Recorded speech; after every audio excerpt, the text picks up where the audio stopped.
What would you do if someone judged your worth based on your skin color, not your success? Before we dive in, drop your city or country in the comments. Let's see how far this story travels.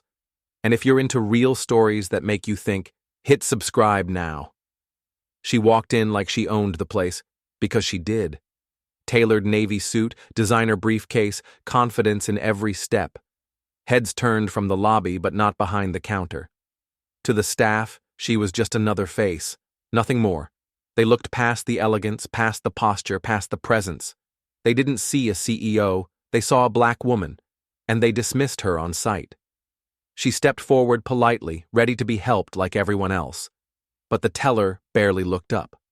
"We're closed," he said. The wall clock said 4:06 p.m. They closed at 5. She glanced around. 2 customers were being helped, both smiling, both white. She felt the sting but didn't flinch. "Okay," she said calmly. But inside, she knew. This wasn't about policy. It was about perception. Her heart raced, but she kept her face calm. She understood what was really happening. Not a mistake, not a policy issue. It was discrimination. Assumptions based on her skin color, not her role. The room felt colder. She stepped back quietly, holding her composure. This wasn't the first time she'd faced this, but it still hurt deeply. Yet, she refused to lose control. Her name was Ava Braxton, a self-made powerhouse. From a small startup to a national empire, she built everything with her own 2 hands. Ava was CEO of a major investment firm and the owner of this very bank branch.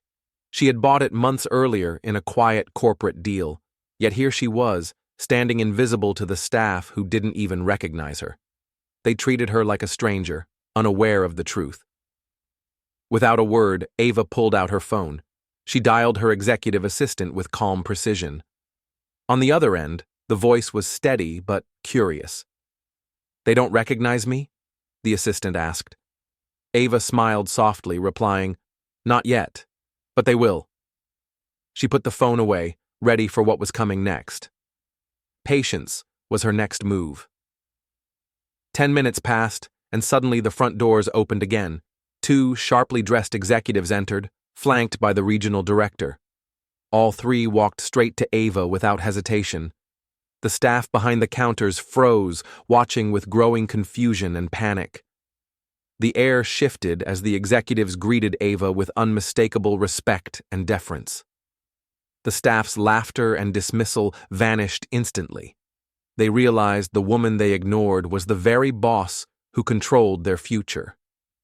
Whispers spread like wildfire. One staff member muttered, "That's her."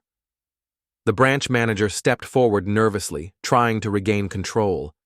But Ava didn't raise her voice. She calmly pointed out the exact employees who refused to serve her. No drama, just clear, undeniable truth. Their mistake was no longer hidden. It was exposed for everyone to see. There was no yelling, no dramatic scene, only firm, swift action. The regional director nodded grimly, signaling HR to start the termination process. Phones were confiscated, boxes handed out, and the staff who had shown disrespect were quietly escorted from the building. Their arrogance evaporated in an instant. The branch, once filled with whispers and laughter, fell into a heavy silence. Their bias had cost them everything: their jobs, their dignity, and their future. Ava walked out of the branch with quiet grace and unshaken dignity. She didn't shout, didn't gloat, because she didn't need to. Her silence was powerful, a statement louder than words. She held her head high, knowing that her strength had spoken for itself. This wasn't just about Ava. It was about every black woman who's been dismissed, doubted, or disrespected despite her success. Her quiet strength sent the loudest message of all.